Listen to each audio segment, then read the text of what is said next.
with a pen.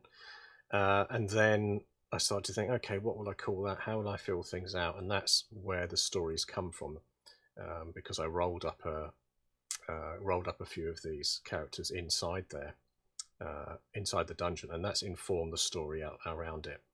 Then, so what's been happening? I mean, the last session I did a bit more detail on this cult that's locally known as the Cult of the Forgotten Eye, which was based around this burial service here.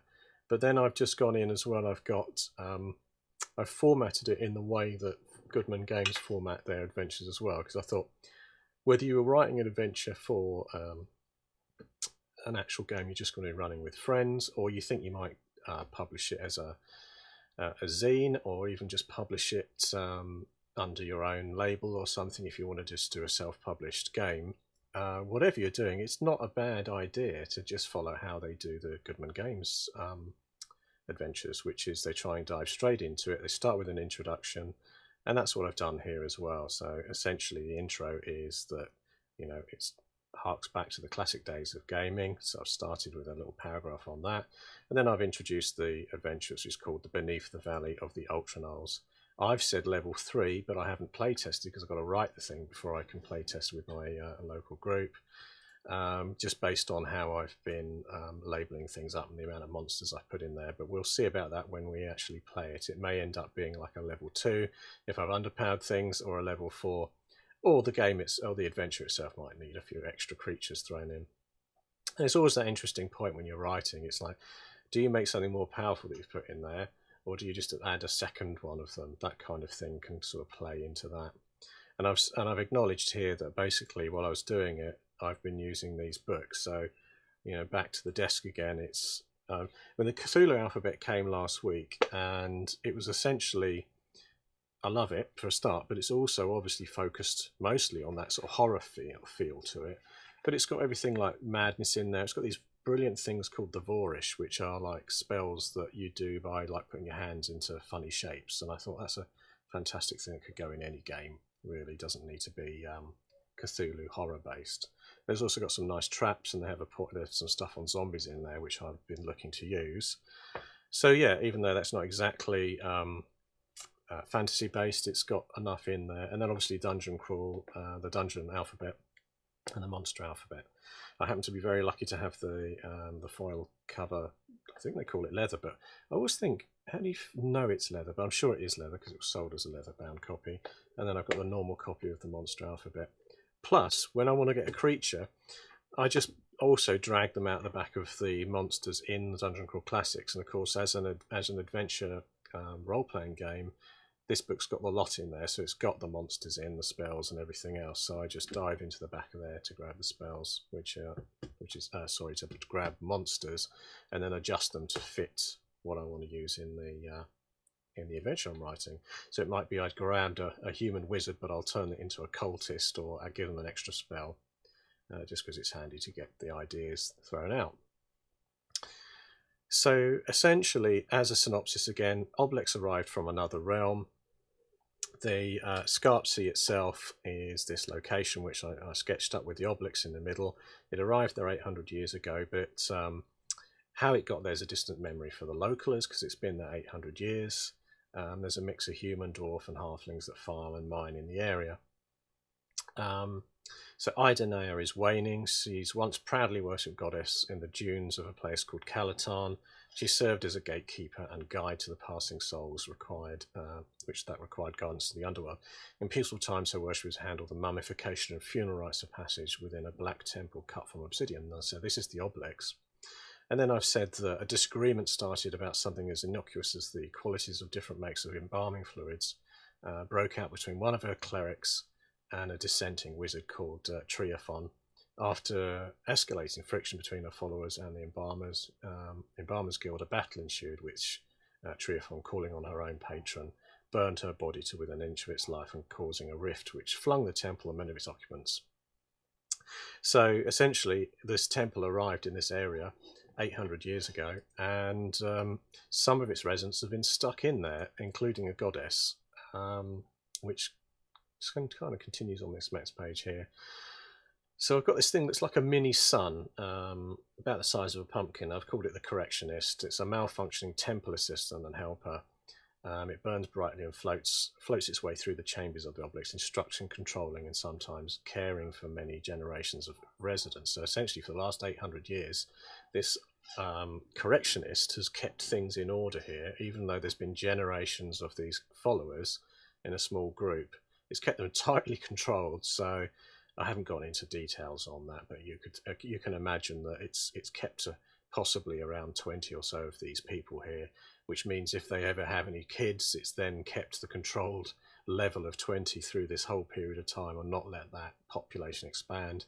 They've been able to get water and food somehow within there, and obviously because it's a mini sun, an intelligent little mini sun, it also has certain powers as well, which have kept things ticking over. But that hasn't stopped Idenea from dying as she slowly fades over centuries because she hasn't got enough worshippers anymore. The Correctionist itself has gone wrong somehow as it was flung through to this, through the portal to this realm. And so it's just kind of manically keeping the control that it thought it needed to do over the small population in there. And the population of maybe, I haven't actually written that down yet because that's still evolving, maybe between a dozen and 20 or so are the actual Ultranulls, and I've said they carry the features of their gods they worshipped in Calatarn.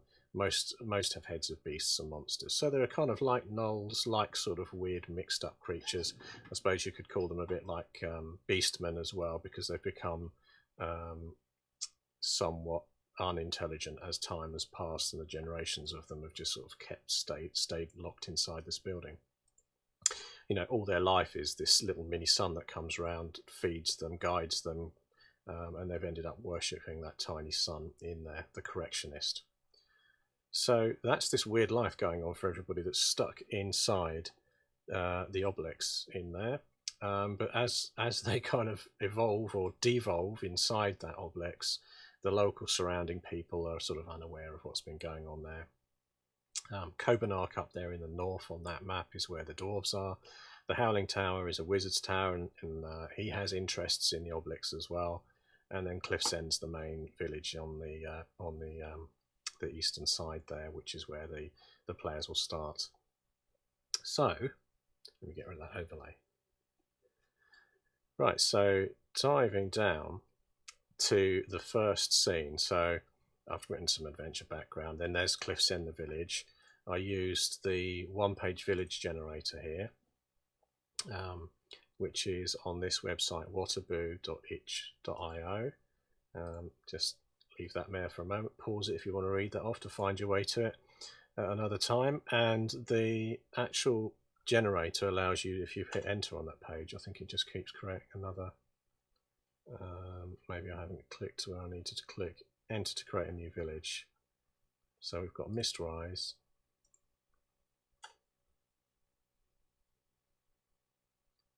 And then we've got another one generating, Troll's Forge.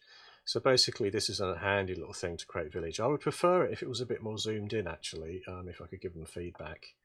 But I do quite like it. It just probably just needs to be a little bit more zoomed in, but you can change some things around this when you're generating. You can toggle the visual style with an S there.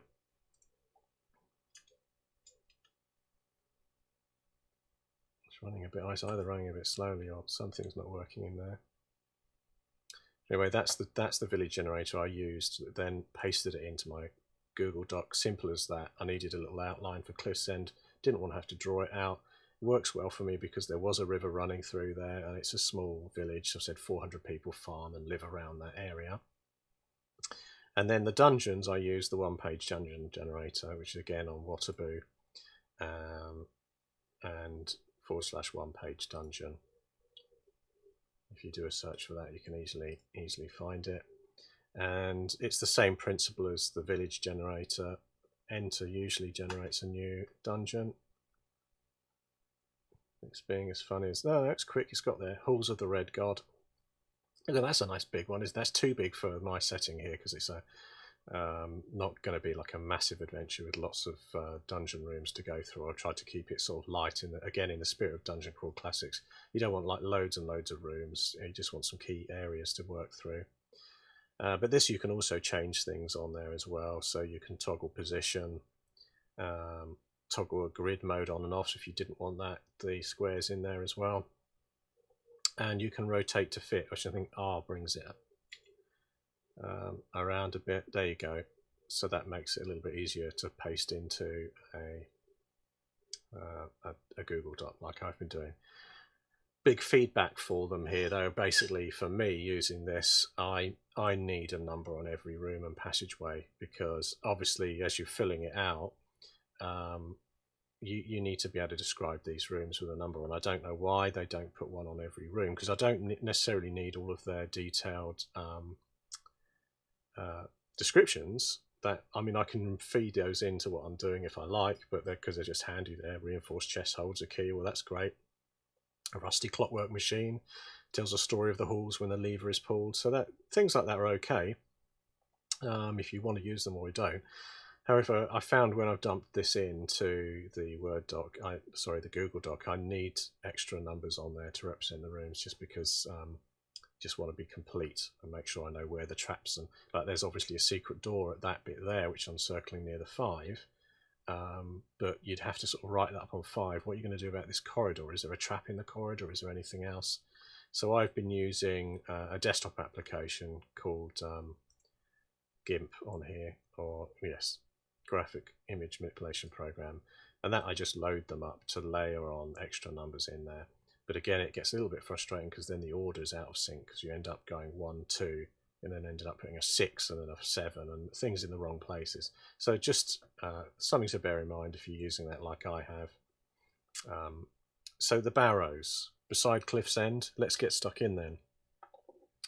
So here they are on the right hand side of the layout there. To the barrows are to the north of the Cliff's End. I should actually label them on the map there because they've not been added, so that's a little extra thing to do at some point to tidy it up. And then we've got Cliff's End barrows. So I've said it's been when the original founders of Cliff's End settled the area, the Obliques was still new. The founders used sections of black rock from the Obliques to establish a set of standing stones near where they buried their dead. So I've said the dead are now becoming restless with the because the goddess, because with Idonea near the end of her life there, I was noticing typos as I go. The goddess is triggering a level of unease amongst the spirits of the buried ancestors. So I've said the largest of the burial mounds belong to the Rocksmith's family. The first of those buried was Ruin Rocksmith, who's recently awakened due to Idonea's impending doom. At night, a group of 6 huggers. So these were the first creatures I created, and they're active around the entrance to the Rocksmith burial ground. The round barrow has no visible entrance during daylight hours. So this is the original first link into the adventure. So I've said, however, in the local church, Deity in Cliff's End is a dusty old ritual book, which, when read, will give a player a nighttime vision of stone entranceway and an archway in the side of the barrow. They must follow the route to the entrance, and the same night they have the dream to access. Keep that down, to access the barrow stone door, the stone door of the barrow.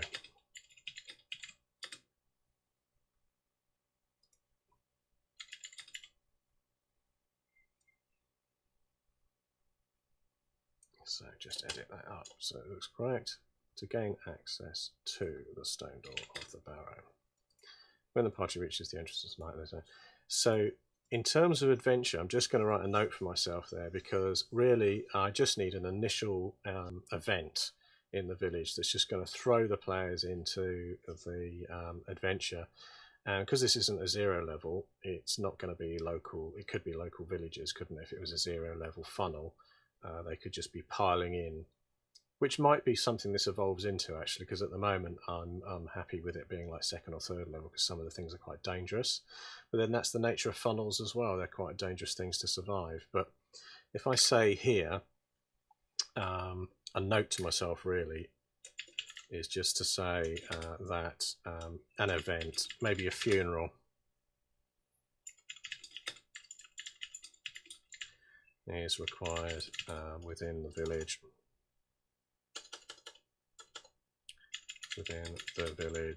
To should trigger the adventure.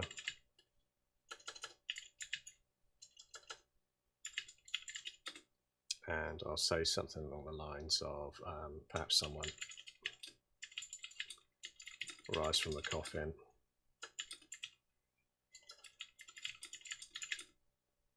and then the localers will request help. I mean, ideally, maybe if it was someone's relative as well, of someone in the party. So that's just a hint to myself to, I'll put it in italics or something in there, just to make sure that I know to do that. So again, this comes down to how I build things out, in the sense that I dive straight in to do all the locations, and obviously the bigger theme of the story, as I discovered that Idenea was inside the main dungeon and she was a goddess and she was dying, and now I've kind of worked back from there to the point that I'm trying to work out why the players might be motivated as a party to deal with it. So if they are in the local area, either they know someone or they've got involved just locally with seeing a funeral happen. Because you don't want it to be in it. You don't want the classic they meet in an inn and someone says, "I really need your help." These things have been happening in the wilderness around our village. That's the classic. You might want to do something a bit more dramatic, like there's a funeral, something weird happens at the funeral, like an old body of someone tries to get back out of the grave, or climb out of a hearse, wooden hearse, like an old. I'm now making it up as I go along. But that's what I want. Something like that would happen, that then the players get triggered into it and realise there's an opportunity potentially for riches when someone tells them that no one's ever really penetrated into that Oblique to find out what treasures are within. And that's when the first stage of this, go over to the barrow, they get some kind of message in the church, and that's where they are headed. So at night they arrive at the barrow, and the first thing I did was these huggers, which I've called them grave warmers, but locally known as huggers. So they're fast-running, lean ancestor undead. They are wearing old dusty clothes. I'll just say wearing old dusty clothes with gaunt, slender faces that look dehydrated. They're grey-skinned, coal-eyed creatures with a purely nocturnal, I'll just say nocturnal, with a nocturnal addiction to hunting the living for their warmth. A strong, sickly smell of incense pervades the air before they arrive. Although named and recorded officially as grave warmer undead, the locals call them huggers. Now, the reason for this, they do have a claw attack, which is 1d3, it's quite low. I've said there's 6 of them here, but they have a special, and that special is that they hit the ground twice with their foot when they approach a character. And if they're over a grave or a tomb or something, they can then open a hole into the ground and just sort of go down into the coffin or dirt in the ground where they were maybe originally buried, or someone else is buried. And then they want the warmth of the human. So they're not necessarily trying to kill them, but obviously the process of dragging them down into a coffin to suffocate with them and then hug onto them as they suck, well, they don't suck the warmth out of anybody, they just want the warmth of the living. Makes it an interesting one. So I thought that was quite a quirky, wasn't it? That it's quite a powerful thing to be able to do as a monster. It can run up, it can hit the floor twice as it heads towards the player, and then the player gets an opportunity to make a save, or they fall down into the ground with them. So after falling to the ground, it will seal up, leaving the character laying in a grave with a hugger beside them, feeding off their warmth. They have to be within 10 foot of a grave or chamber for this to work. And then I've said, well, they do lose stamina, so I said 1d4 stamina from being stuck in there with them. I might just say that's 2 stamina per round. So I'll say 2 stamina per round, and they can attempt to resist this new round, or focus on escape. So essentially they could just say, get me out of this, I'm stuck in the grave. So to escape the grave, the players can ignore the hugger and attempt to burst back up through the disturbed ground with a strength check. So it's not like they're really stuck in there. And if they were in somewhere with maybe some flagstones, you could say there's loose flagstones or something, just so it doesn't feel like it's like the most powerful creature on earth, because it can just sort of seal them underground forever. They can back that out, and I've said other parties can help by pulling and digging at the ground where they descend, which will improve the die roll. Well, I could say improve the die roll, or I could say they could go up the die path, couldn't they, to the next size? But I'll leave it as it is at the moment.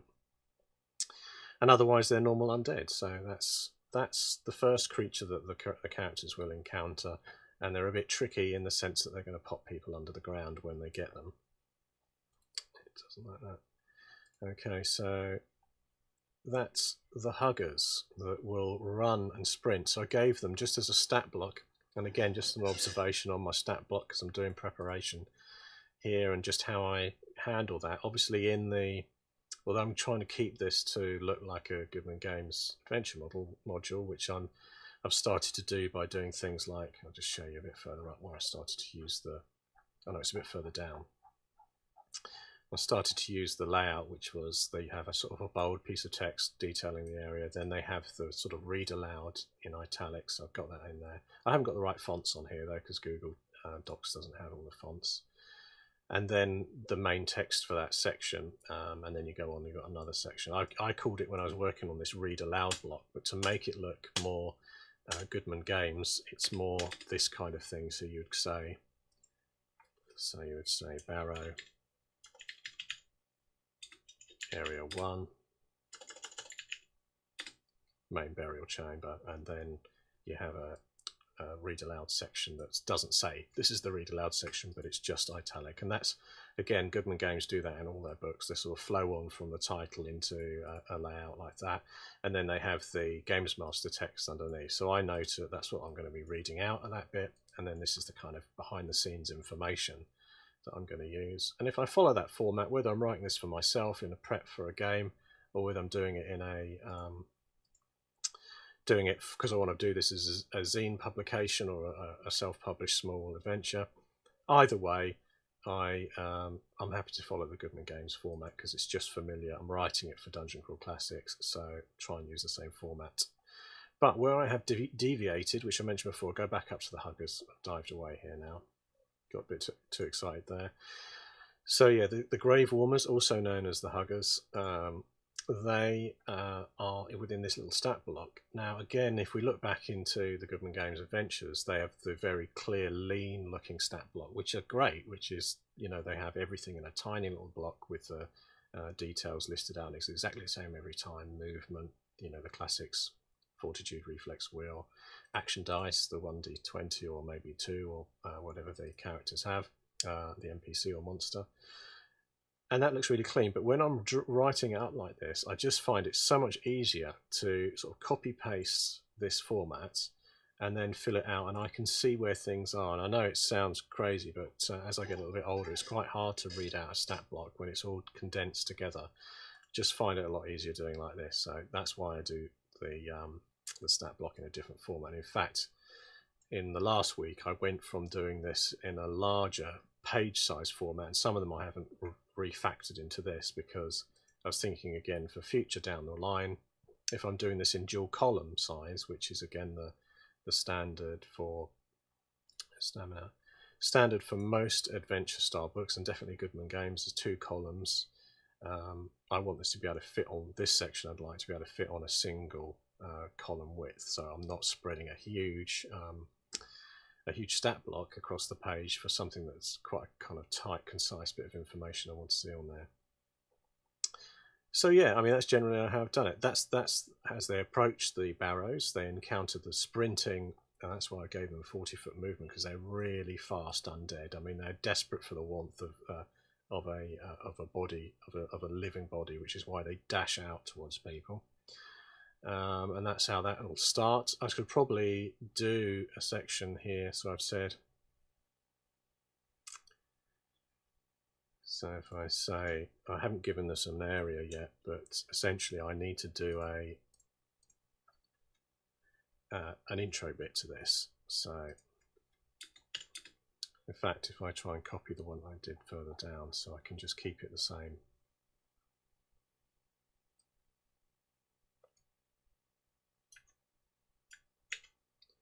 Copy that entrance hall, stick it up there to the bit where they get to the,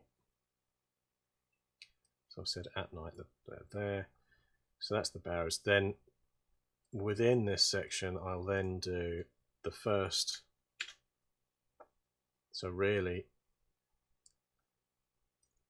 call this, just for now, I'll call this outside area.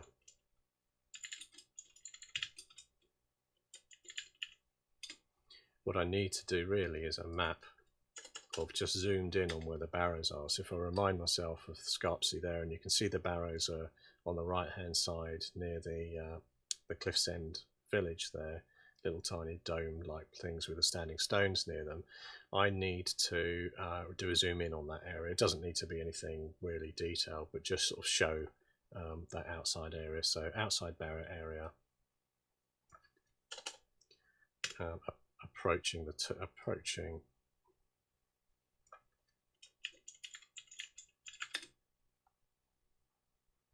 so I called the entrance hall, so approaching the door. So that's where I'll say in something along the lines of, in the twilight. So call it moonlight. Got to get these books, got these big books in. Oh, bring the keyboard forward a bit. I'll just show you what I was doing there. I just had these great big books in front of me, the biggest wrist pad you've ever seen, made of a Goodman Games book stack. So now I've got my keyboard ready, switch back to the Raspberry Pi. So in the moonlight, the party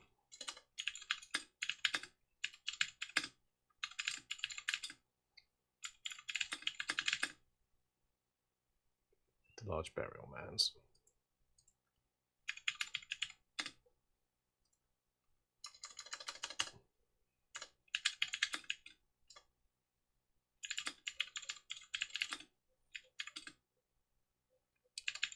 Several small wood, several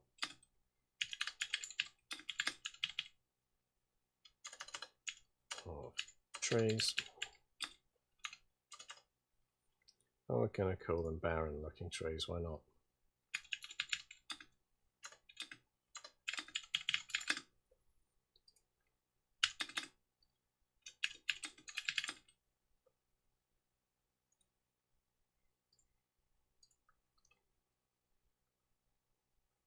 And then what was the name of the ancestors that lived in there in the Rocksmith family?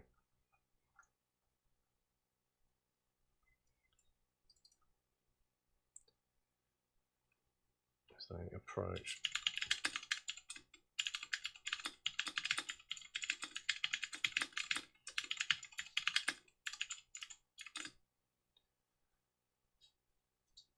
Which is the residence.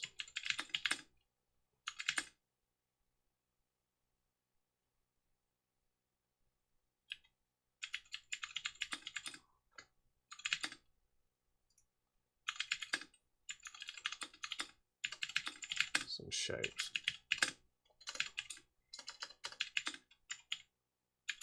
Moving swiftly from tree to tree.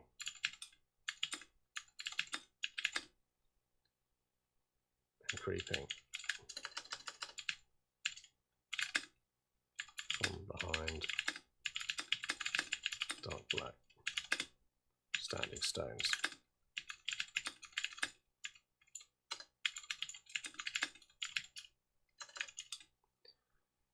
So that's basically a little intro to that. So in the moonlight, the party can see the large burial mounds, which are surrounded by several small patches of barren-looking trees. As they approach the largest of the mounds, which is the residence of the ancestors of the Rocksmith family, let's go back, need a comma in there, which are the Rocksmith family, they start to see some shapes moving swiftly from tree to tree and creeping from behind some of the dark, creeping from behind the, try and keep it short, you don't want a really long bit, do you there? Creeping from behind the dark black standing stones that surround the tomb. So that will do there, I think. And that's the grave warmers, or the huggers, as the locals call them. So they may get some warning about the huggers, because the locals know about them, and they've been around here for a long time, obviously kept alive on the weird energies of Idenea, the goddess, and of course, as I mentioned before, she's a goddess of the passing to the afterlife, like a gatekeeper, and maybe that's why they've got these. That's why maybe this grey worm was formed, because they never got properly guided to their next life. Anyway, that can be something you can speculate on. And that's another point actually worth mentioning, is that in many cases, with lots of the Goodman Games adventures, there's hooks and things in there that you, as you read, that you can then develop into your own thing as well. So I don't want to go into absolute detail about, you know, why grave warmers formed, their complete life cycle, and everything. I just want to like put a hint in there and then have them in. And of course, it's nice also to have new monsters. That's one of the things with Goodman Games, is to try and your best to create things that are a bit different. You know, why have vampire spawn or vampires or zombies if you can have something completely new that runs at the players and tries to drag them down into a coffin under the ground.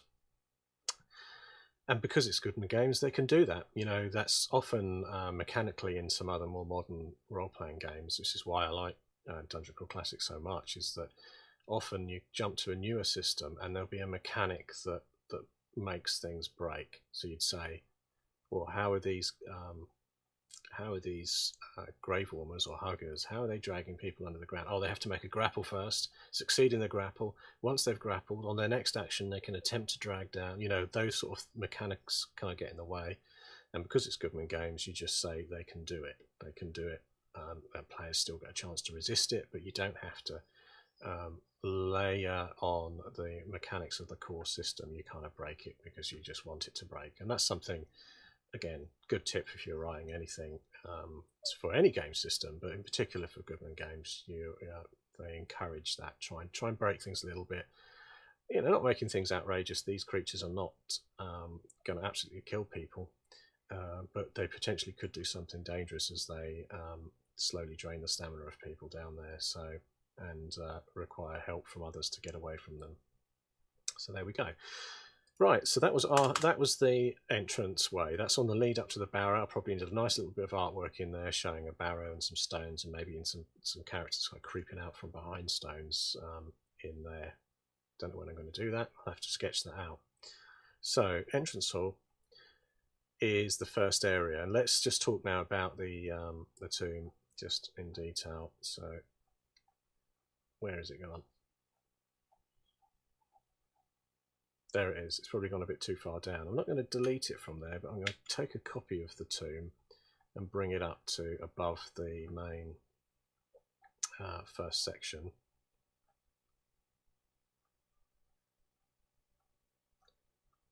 So the entrance hall. So just probably before the entrance hall bit. I'll paste another copy in just as a reference for myself, otherwise I'll be scrolling down forever saying, where the hell are we?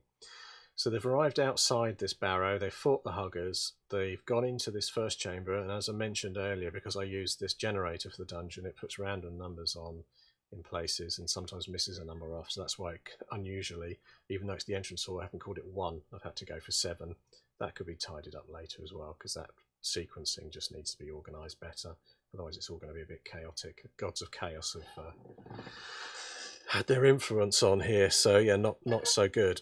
You will cut off your legs, your arms, and your head.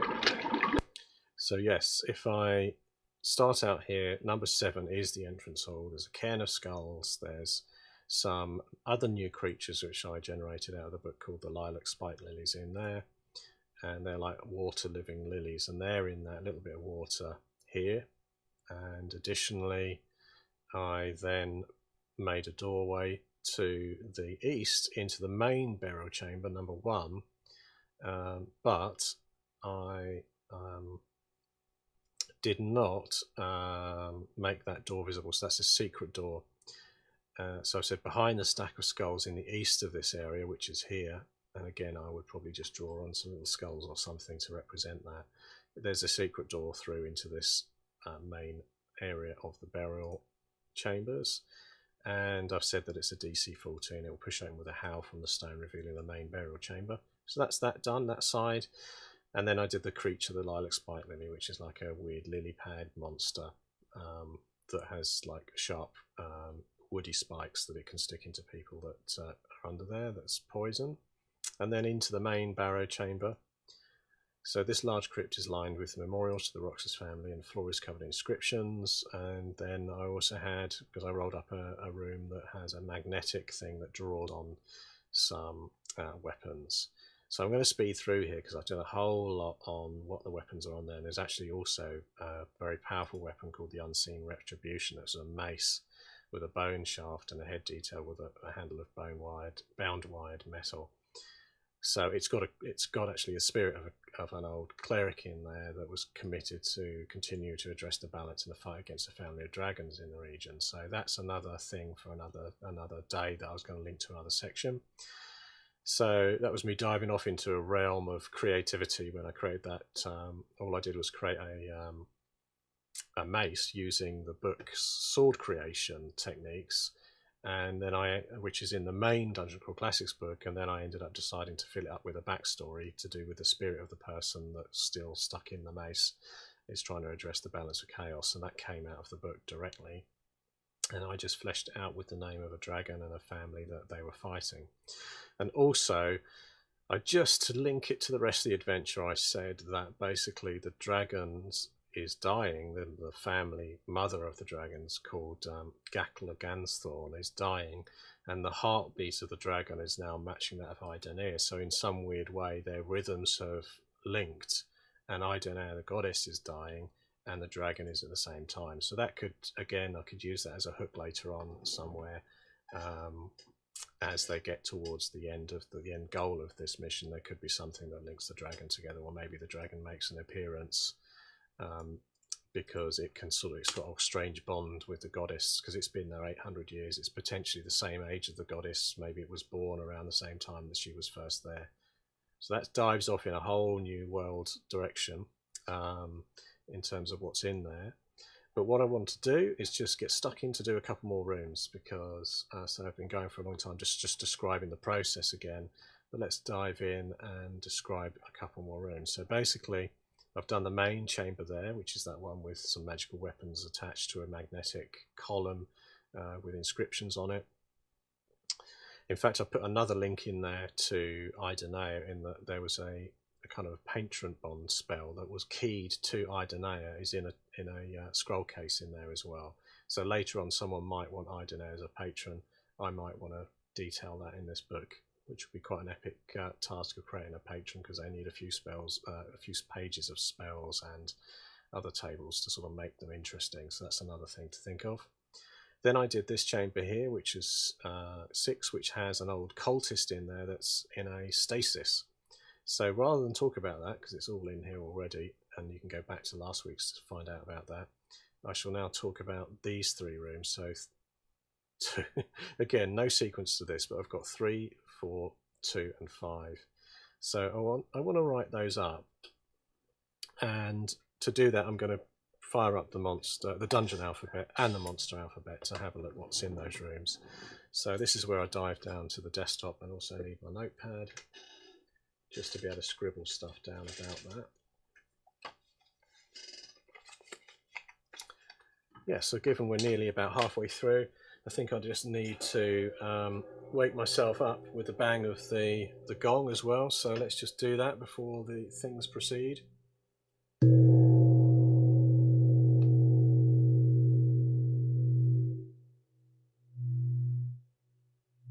That's a nice sound. So you can put it away without causing a huge crash.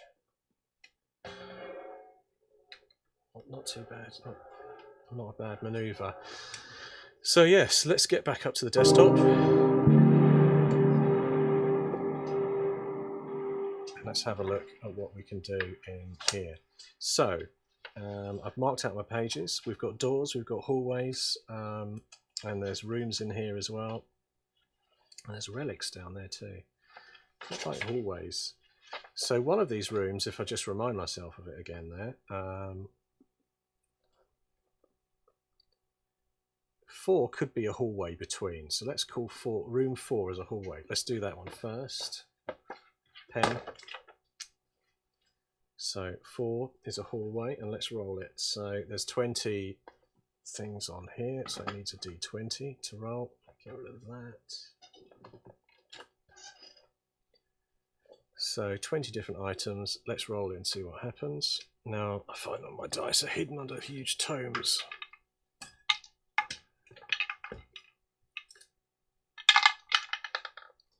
So there's a 20. Woohoo! 20! That's not ringing well enough. 20! So that is the walls of the hallway seep water, turning the floor slick with harmless moss and fungi. Knitter deposits encrust the stone walls. I like that. So it's basically, because it's under an old barrow anyway, so I'm going to use that. So walls seep water, turning the floor slick. So I like that because I've already detailed monsters and things in the chambers before, and there's going to be something in the chambers after. This is just an intermediate room. Seep water, turning the floor slick with harmless moss and fungi. So I'll just write that down, otherwise I'll forget before I go into the computer to type it in. So that's 4 as the hallways, and then just flip back and just see what else is in there. So 3 over here. It's obviously got a coffin in there, so I should do something with that. So let's go back, and so the other thing about nice rooms like that, obviously it's got 3 doors. So the door on the right is just going to be a wooden door, slightly rotten from the, and the door on the left, it will be wooden as well. I'll just say they're both rotten with the damp in here. But the main door, as you came into that room, I've already detailed was made of bone. So I'd done a bit of a trap and things on there as well in the last week's session. So go back to watch that on YouTube. Again, go to my Twitter to see where you can dig that up. So I don't think Twitch is a great platform for streaming. I don't think it stores the video so very long. So I'm keeping sort of copies of this so that you can watch it back. So right, 2 doors, rotten, and then there's now a crypt room. So let's have a look, see back at the front, and just have a look if there's like a section for crypts. Yeah, so 14. Let's go for crypts. Oh, I'd already marked it out, crypt, there. So, right, this is a D12. Now it digs back into here to find the D12. That's a D14. So D12, let's see what happens. Oh, that was out of the tray, can't take that. 1. Okay. So, noted with the Palace of a Great King. So this isn't the Palace of a Great King, it's a barrow. So I'm going to roll again straight away, just to sort of take whatever comes up next. 2. I'll go through these one by one until I find the perfect item. You will cut off your legs, your arms, and your head.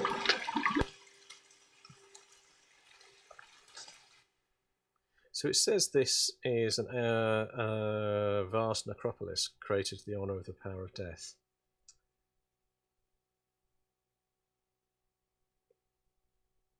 Yes. Compact made by the crypt's creator and Death himself. Once a museum is filled, Death will allow one victim it has claimed down the eons to return to the world of the living. Depending on who would be resurrected, the party might find themselves trying to fill the crypt's remaining niches or prevent one final body from being interred. So that reminds me of the Goodman Games adventure by Joseph Goodman called The 13th Skull, in that there's like one extra set of remains that need to be returned. So I'm going to use it though. I'm going to use it. I'm going to use it because I quite like the idea, because there's a coffin in that room. It's just a sort of single room with a coffin in it. But we'll say that maybe this, I'm not going to like completely rip off the 13th skull and say the skull's missing. I'll tell you what, who's going to be buried in here. Maybe it's the cleric with the mace that had died in the main tomb, and her mace was left behind, but maybe her body's in here. So it's, again, it's not a room full of like death and adventure, but there's a link. It's going to have, so yeah, the cleric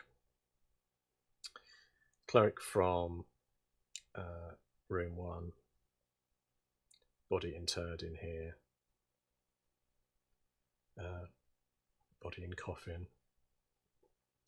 I'll say missing missing a thigh bone.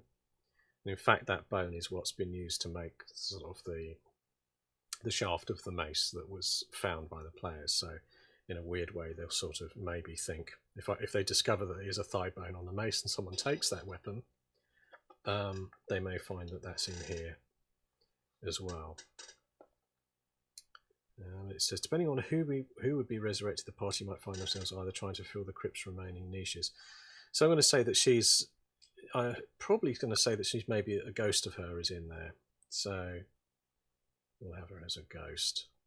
So I'll need to write up a ghost that's haunting there, because she wants that that dragon to be slain, or something along with the chaos being addressed, the balance. And that ties in again with Idenea being kind of like a lawful goddess, because she's addresses the balance by taking souls on through the gateway to the underworld, whereas at the same time the dragon is more the sort of chaotic side, and that balance is being addressed between the two. So throwing that into there as well, into the mix, that's the thought. So I do need a ghost or something like a ghost in there that might latch onto them. So that's that room. And then back again, obviously I need to write these up, but room 2 looks like a sort of antechamber. It feels a ripe sort of place for a trap or something, room 2, doesn't it, in between some final room. So if I get this out of the way and find traps. In fact, let's go to the traps in. Let's go to the traps in the Cthulhu book again. Things falling all over the place. So trap, and just have a look at the goodness that's in here for me. So I missed that trap. Don't know how I did that. I missed it by about 16 pages. Subtable room traps, grenades. There's obviously not going to be grenades. Arcane sculpture.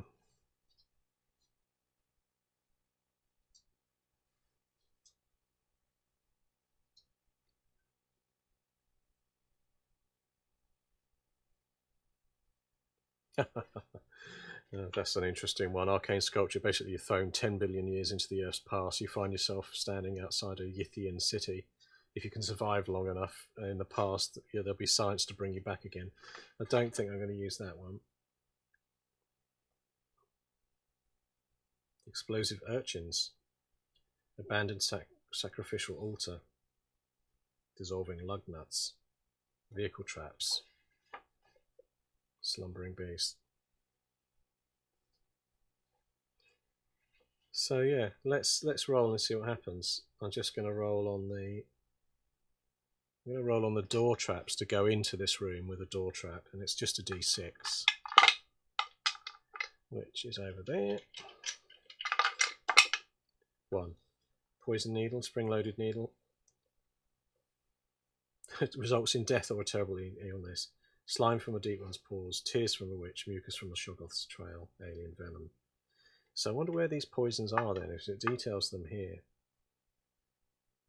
Maybe there's a poisons table in here as well. Let's have a look, see if there is. No. I think that's just to tell you, just to inform what it is. So I'll roll a d4 to see what that is on the funky d4. Lost it. 3. So it's going to be mucus from Shoggoth's trail, like a slime trail. So that's that door, that slightly rotten looking door is going to have mucus on it. So door into, just remind myself where that's going into. Door into room 2 here, from 4 to 2. Oh no, 4 to 2 is a rotten door. It's 2 to 5, which is a double door. So double door. And that's going to have a poison needle on it. And of course, these books are all kind of system independent, so it's not locked into any Goodman Games book, and that's the same even for the Dungeon Alphabet and the Monster Alphabet. They're just whatever you want them to be, because it hasn't given me all the rules for what their poison is, but I can quickly look up what I can do with poison, obviously based on standard stuff within Dungeon Crawl Classics. So spring-loaded, double door, spring-loaded, poison needle. Loaded, poison needle. And to make it even more fun, I'm going to have a look back into the other section in here, where I'm going to dig up the door in the dungeon alphabet. Doors, page 16. Well, I was already on the doors. No, I wasn't. I was on the crypts. So doors is a d20. Let's roll that and see what the door is on there. 1. Okay. Cannot be completely closed due to warp hinges, swollen moisture, crooked frame. That's reasonable. So it's a double door. And in fact, I like the idea of having a trap on a double door that's slightly ajar, like it's swollen somewhat, because people might initially think, oh, it's already open. I'll put my hand between that double door and yank it open. Turns out there's a needle on there that's still poised to strike them. So yeah, so that's going to be like one of these sort of doors that's slightly open, double door, swollen. And so I'll just write swollen door, slightly ajar due to age and decay. But the trap has not aged and decayed, so there you go. Fooling them into all sorts of trickery there with that door. But what is the purpose of that room? So let's go back to that room, the rooms page, which is on 54. Now this sort of tells you generally the purpose of the room rather than filling it. It doesn't sort of fill it out with descriptions of everything. But it is a 20 again, and it's a random room and chancy chambers. So I wanted this one to be a bit different. I'll use it. 15. Accelerated time room with the door rooms. It's a bit too quirky for me at this point. We've already had like a stasis room in here. Maybe I'm going too far by making it a really wild room. Carnivorous room, danger lurks in room disguised as normal furnishings, walls, flooring or ceiling. So since this is the antechamber of a bigger final room here, which is going to have a statue on there, we will say maybe there's some rotten looking rugs and things on there. Maybe we can make constructs. And I know that the Goodman Games annual has constructs in, so I'm probably going to introduce that at this point. So I'm going to say rotten tapestries and carpets in this antechamber.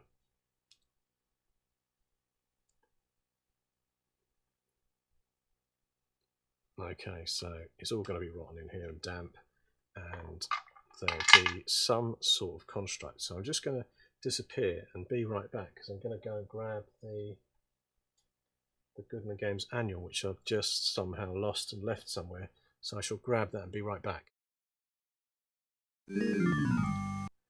Oh, hi Mark, CMG, how are you doing? Thanks for signing in. I missed that because I've been looking very closely at the chat stream, but I've got the chat up there, but thanks for popping in. So, yeah, this was the other book that I was going to use. Let's get the desk up to show it off. It's the DCC Annual, Volume 1. I don't know if there's a soft back as well, but I've got the hard back. It's got a nice ribbon marker in there, bookmark. And when it's full of goodies, this is basically. Someone asked me yesterday on Facebook, is it worth getting? Because what's in there? It's called an annual, but I like that sort of way that Goodman Games do things and call something an annual. But in the traditional classic cover, groovy, definitely. Mark, thanks for the comment. So yeah, they call it an annual, which is groovy, and I like the name and everything. But other companies might have called it, you know what I mean, they would have the main Goodman Games book, and then this would be it would be called something like Gods and Spells of somebody or other, but they haven't gone for that. They've just piled it all in a nice annual full of goodness and artwork, and this one has fantastic spells. It has new deities and patrons in there, which everybody always wants, new deities and patrons and spells. But towards the back is a huge section and swathe of interesting stuff like magical swords, and then it dives into monsters, but not just typical monsters. They've sort of gone through creation stuff. So instead of just finding just a list of bugs and a list of some other forest animals, They've gone into how do we make bugs more interesting and give them special traits. There's Chaos Lords in here. There's also a whole section on making giants interesting, which I've just landed on there. And you get to sort of pick a whole load of things like notably dim down here.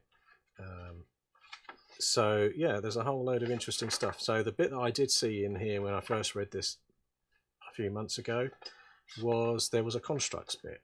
I also remember further, I think that's like magic spell books that are alive as well. I really like that idea. Nice, fantastic piece of artwork again there. So yeah, get the annual because it's full of fantastic artwork, packed to the brim of it, plus some stuff that's just basically an extension of the main rulebook, really, just more. I don't know where they've pulled all this information from, but it's good. Yeah, it's like the old Dragon annuals, collecting stuff together. Oh, and there's mustache battles as well in there, so that's quite good. I haven't found the constructs yet. I need to find them. So monstrous. What's that there? Oh, patronage to monsters. Oh, like lycanthropes and things in there. Reptiles. I'm going to have to look at the index. I should have marked it out, but I wasn't sure that I was going to use it or not. I think I've already gone past the index as well. Here it is. Constructs. C. Constructs 158. I'm like not that far away from it. There it is. So I've just said they've come into a room that's got like carpets and things on there, and we rolled in the dungeon alphabet, Michael Curtis's book, and it told us that there's things that are going to attack, which are the surrounding materials. So some monsters, but others are made. So these things in here are made. Also, this has got rope, straw golem, glass golem, general purpose, people, places, things. So it's got like whether they've been made really well, which we know they are because we've just said they're furnishings and rugs and stuff. And then it's got some other weird stuff. I'm just going to roll. I think it's like a D100. Wow, it's a D100 worth. Let's roll a D100, just see what comes up rather than like me sitting there reading through it all. 5. Berserk. So when damaged, the creature goes berserk. So we can say maybe these rugs and things lift up and attack when the players walk across them and trudge through the old carpet flooring. And we'll say that it's so that's the seeping floor, room 4. Let me go back, remind myself of the room. This is room 2 with the double door on it, and I'll just continue to scribble on the back of there and say that it will go berserk. So once it's taken some damage, and why not, let's roll once more on there and see what other weird thing there'll be. 97, so right at the other end of the table. Wheeled or multi-legged. Instead of a normal pair of legs, the construct has wheels, rollers, machine, or multi-legged lower torso. That's not going to work for like rugs and things. Let's roll again. 29. Oh, damage reductions. Quite like that. As they whack against this carpet or whatever, which is going to be sodden with the moisture because these whole areas are flooded. We'll say that the tough exterior reduces the damageable blows by 1d6 point. Okay.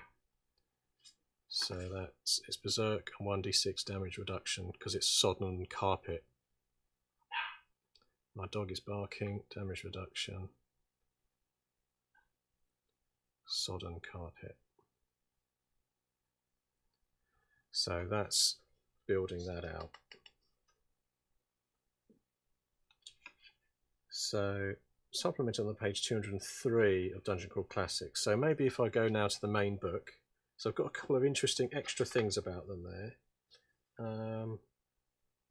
So basically I'm going to pick this intricately warped, whether woven, decorated, etched, or otherwise crafted to a high degree of finish. So yeah, that's fine in terms of appearance. We'll take that. So that's the annual. Well worth a look at that if you're wanting to extend. Basically, it's like taking this existing massive tome of the main rulebook already and then adding another whole section of extra exciting, interesting stuff in there. And so, Portal Under the Stars. That's a good adventure. So I'm in the monsters now here, men and magicians. Let's have a look through for something that's going to be an animated carpet of sorts. It did say that there is a section where they have constructs in here, golems already. Goblins, there must be a whole section of its own. Ghosts. Big section on dragons and undead.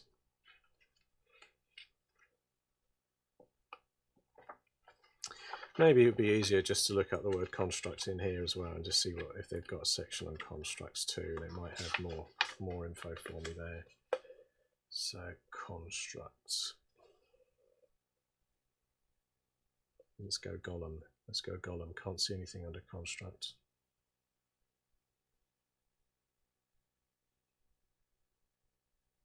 Remarkably, I can't see anything under golem either.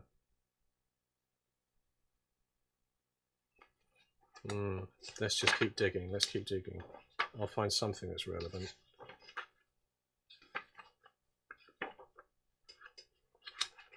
Yeah, I'll just find something that's going to have a certain kind of attack that's suitable for this. Certainly not a bat. I've used cave cricket before by modifying it slightly. Octopus. Now I'll tell you what. I'm gonna bump down an octopus. I'm gonna probably grade it down somewhat. But given that this carpet and rug fills this entire room out, when it kind of folds in and attacks with all the different rugs from different sides, it will be a bit like an octopus coming out with different sections of rug attacking the players. So it might have multiple arms and more than one attack as the rugs come in. Also, it's got that damage resistance because it's sodden animated carpet. So we've got it. Let's put that into a stat block, and that's probably going to be the last thing that I do is write that monster up, and it'd be a good point to sort of end on getting another monster into the book for that room, basically. If I can get my keyboard in place and having it precariously balanced on the top of that there. So go back to the desktop. Right. So let's get these in. So that's the Lilac Spike Lily. Area 6, where that last week, if you wanted to watch last week's, that's where they met Myra Meagles, that was an old cultist, but she's been in a room that's in stasis. She was from the cult of the Forgotten Eye, long since forgotten. And she knows the goddess Idenea, so there's some things that can happen after meeting her. And then we're down to the next room here, which is basically room 4. So just go area 4, and we'll call that hallway. And we know that I wrote up on here that the kind of read aloud bit is the walls in this small. I did the map, thanks Mark. Yeah, I drew the map. This one here, at least, anyway. Where has it gone? Scarpsea. That was the first session that I did, was drawing out the map, so that I basically then started to fill the whole adventure in from the map. So first things first for me is I just like sketch something out, and everything within there started to sort of then tell me a story by digging through these books and rolling up tables, etc. So yeah, that's the main map. So back to this hallway. So the walls in this small hallway are sodden with running water. And the floor has a thick slick layer of fungi growing. The corners have larger white woody fungi going out in strips. And I think, as with all good descriptions of a room, you end with what the other exits are. So there are 2 other exits.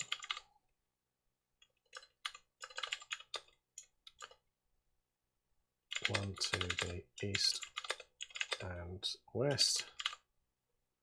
To the east and west. Both have wooden doors.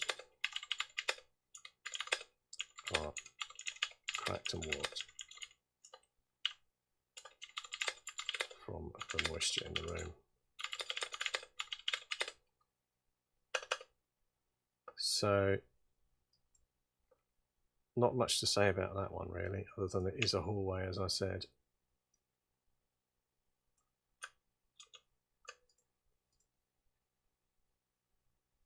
So then I'd say, so I needed to do the ghost for room 3, which I won't do yet, but I will write that up very quickly. So just copy this here, is that?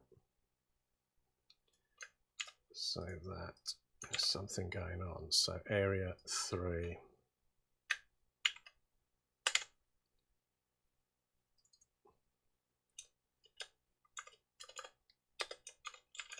Tomb. So this small room is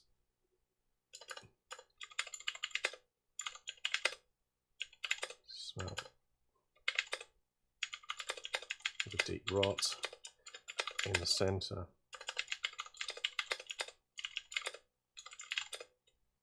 Room is a wooden coffin.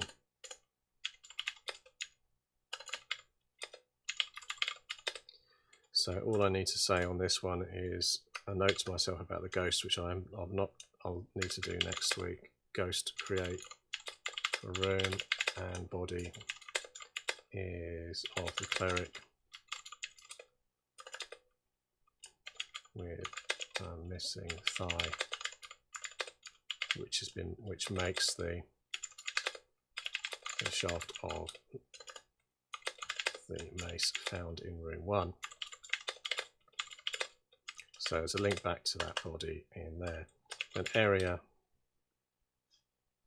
2, antechamber.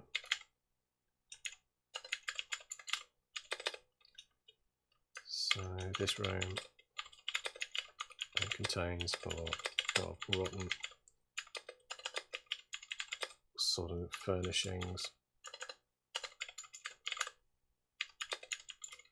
carpets and rugs. Opposite to the west is a double door. It's ornate and slightly ajar, with both doors opening into the room, revealing being a crack, visible crack down the center.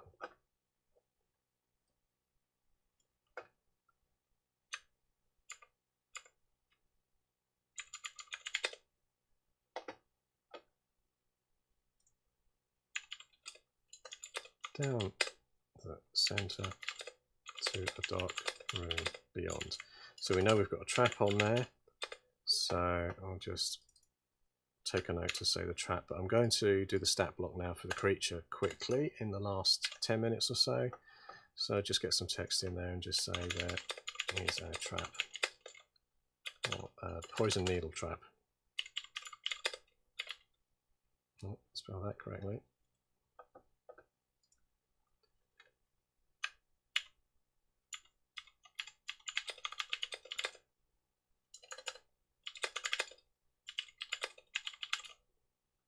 And that's really just to tell me that I need to write the details of how to do a spot and reflex save to a thief doing a disabled trap. It needs a difficulty attached to that. Now I'll get myself a stat block. So down here we'll get my remegals that we used before, and I'm going to use that for the animated construct carpet in here. And now I'm going to spell antechamber correctly. Okay. I think that's just a Control B to make it bold.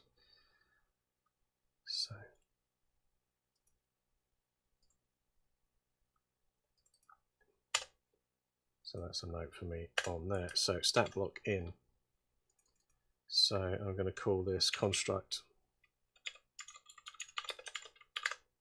ruggers, for want of a better word. So basically, I'll call them rugs, but then constructing the name under that. So in the book, as I was just showing over here, there is a cave octopus, and I thought, given that the it's quite a good picture. I'll move out of the way of the art. Given that the rugs are quite extensive in this room, and they're all going to kind of roll up and attack at some moment, I need to write sort of the trigger. I think the trigger will be when they approach the other door. The construct will go into defense mode. And they're kind of sodden with water and mold and what have you. So they have that, which I rolled in the monster book. I rolled that they get berserk when they take a certain amount of damage, and they have 1d6 damage reduction as well from being like a sodden carpet. So every time they take a hit, you roll a 1d6 and minus that off. But cave octopus, given it's up multi-arms, like the multiple sort of areas of a rug, I'm going to use it. So that means, again, its initiative isn't going to be very high because it is just a sort of cumbersome, heavy rug. As we all know, wet, damp carpets are heavy to move around. It's let's just see, what is its alignment? It says it's neutral. I think neutral construct, isn't it? It's not going to have any kind of agenda other than defending the room. So armor class in here for the rug, I'm going to call it 11. And I'll match the hit dice. It's only got 2d6 of the cave octopus. Might make it a 3d6 because it's a big old rug. I'll go 2d6 for now. I'll match it. Movement. It had to walk at, let's just say its movement is only 10, but it kind of fills the room because it's quite large. And then otherwise action. It says that the cave up, that's why it only has 2d6, because it has 8 action die. So I'm going to give this, because that's quite brutal, I'm going to give it, I'm going to say it's got 4 action die, so it's essentially like 4 creatures in there. Yeah, I like maybe the visual trigger sounds like a good thing, Mark. I haven't decided what would be on the rug yet, but I'll write it up first and then I'll see what springs to mind. So I'll match its fortitude of this cave octopus would be a +2, reflex -2, because again it's just a rug, isn't it? That's taking the centering away. And then will of +2, that matches what's there already. So I'll just get the average sort of, I'll just say, I'll give it 7 hits for this one that's in there. What else do I need to do? 40-20, so it's got 4 kind of areas of the carpet that can whack people. It hasn't got a harm spell, so I'll get rid of all that there because that's not needed. And that's not needed either. But what's it going to have to attack? It's going to have, it's got a beak and tentacles. So I think we'll just call it, we'll say it's got so wet carpet. I'll call it a carpet beater or something. I don't know, carpet slap. And I'll give it a +2 like the octopus, that when it hits. So it's got a +2 melee and a beak of +4 melee, the octopus would. But they both seem to do 1d8 damage. Oh no, the tentacle does 1, so basically there's a check. So I'm not going to use that. I'm going to use just a d6. It's just going to be a slap and it's going to do 1d6. So that's quite powerful. I mean, it's not going to entangle or wrap up anybody. Action die 4, as I said, so it's got 4 attacks. It's only got 7. It's not a massive creature, but 4 attacks that at +2. Maybe I'll go, you know, the octopus has 8. I'm going to give it 6. It's going to be an extensive rug. Okay, that's it. So then the rug, the various rotten and wet rugs on the floor here are magically enchanted, and within the centre of the main rug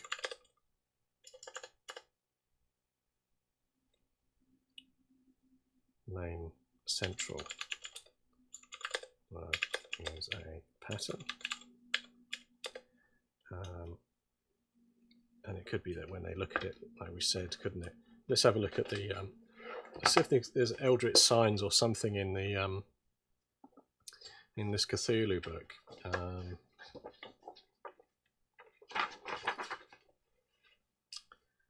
Elder things, Great Rise, journals, legacy. Journal might be useful, might be something in there.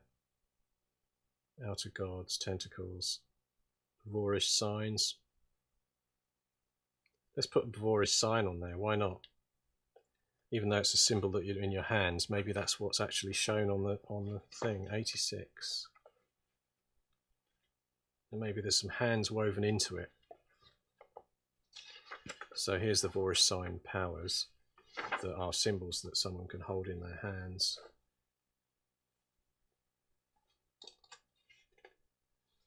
Silence, rot, monster ward, enhanced spellcasting, scry the future. I don't think the rug's going to give them that, but there might be something in here that works. Vertigo, that'd be interesting. Sense of vertigo. Okay, so it's going to get, I've just grabbed that there, sense of vertigo from that book there.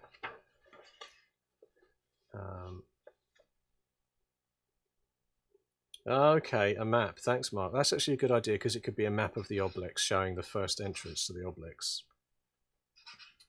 there, which is another area in this adventure. So they're going to get a sense of vertigo when they walk to the centre of the rug, and there's going to be a pattern on there that's a map of the Obliques. Excellent, thank you. So the various rotten and wet rugs on the floor here are magically enchanted, and in the centre of the main is a pattern. On closer inspection,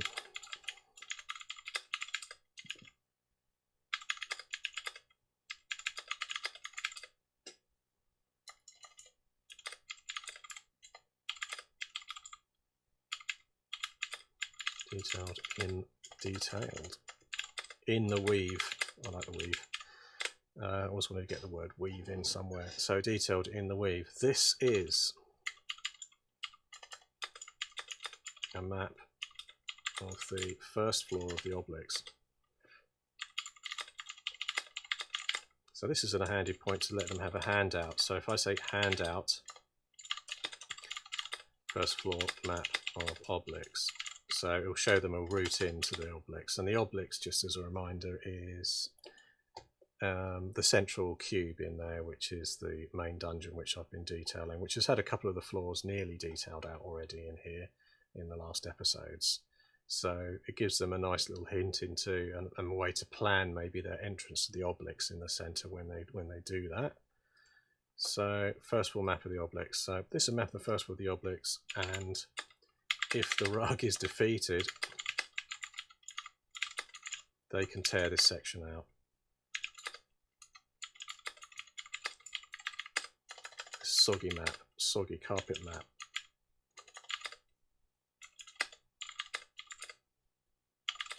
For future use. Okay, so basically whatever they're going to deal with is written on there. So the top down of the Obliques, as if they're on top of this, thus the vertigo. Yeah, that's a good idea. Yeah. Cut down the ramp. So there's poison in the. So I will just say when a character passes over the centre, the main red room rug,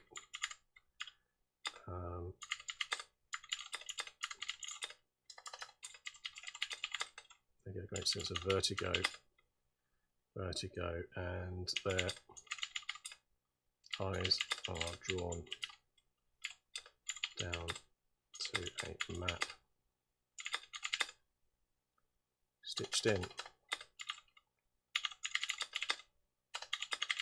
The carpet.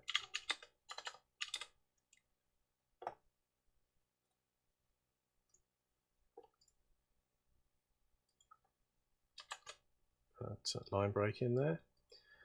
So yeah, I quite like the idea. Base that construct rug off the Octopus because it's a big old thing covering the whole floor, and sections of it will whip up to try and beat the players. Oh, I did say it was going to have special, wasn't it? So special, the rug has damage resistance.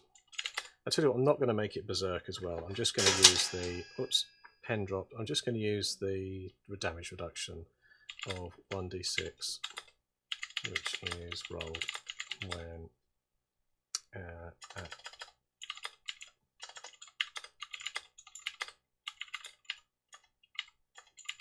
is damaged by a player. And attack. So that's very powerful, because if you roll that high, you're going to be absorbing a huge amount of damage as they kind of beat the water out of the rug rather than actually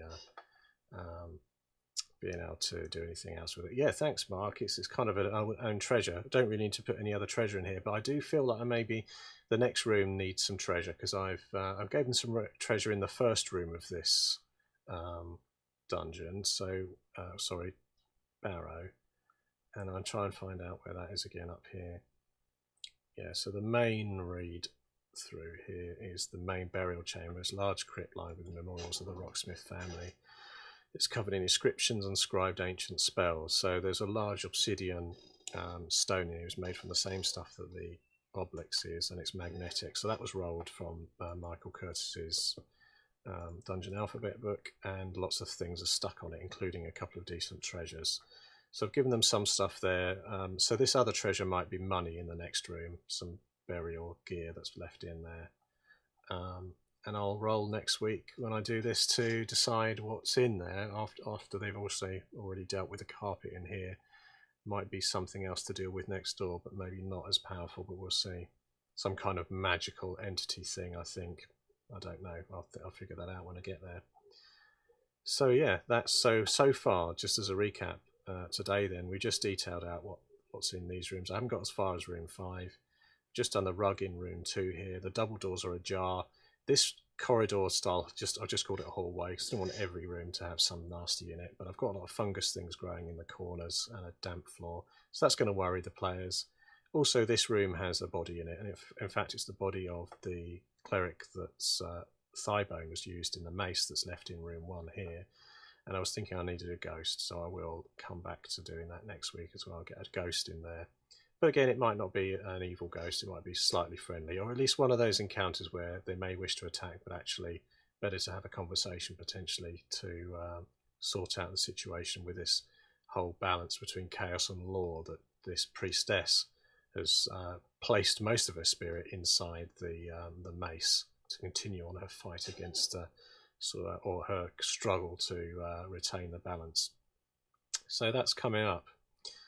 What else have I got down here? I had these gold bats on the top of the Oblique. So basically what I haven't done down here is tidy up the stat blocks there for the gold bats yet, so that needs to be done. And then further down, this is the level 1 to the Obliques. So with Mark's help there, we've decided that this map, I need to do a sketched version that's woven into the rug, because they'll be able to see this kind of highlighted view of the first floor of the Obliques. Which has had most of its rooms already detailed up in there. So that's it. So great. Thanks very much for the people that have listened in. This has been Robin Fitton doing an adventure using the Dungeon Crawl Classics rules, and in particular that section of books which I've got piled up before me on the desk down here. So yeah, as you can see, it's kind of quite a slightly chaotic process, but I quite enjoy working through, and then I might type up a few things in between this week and next week to tidy things up before I do the next section. So thanks again for everybody listening in. I'm going to try and find the button that says stop streaming, which is just over here, and say goodbye. Okay, cheers then. You will cut off your legs,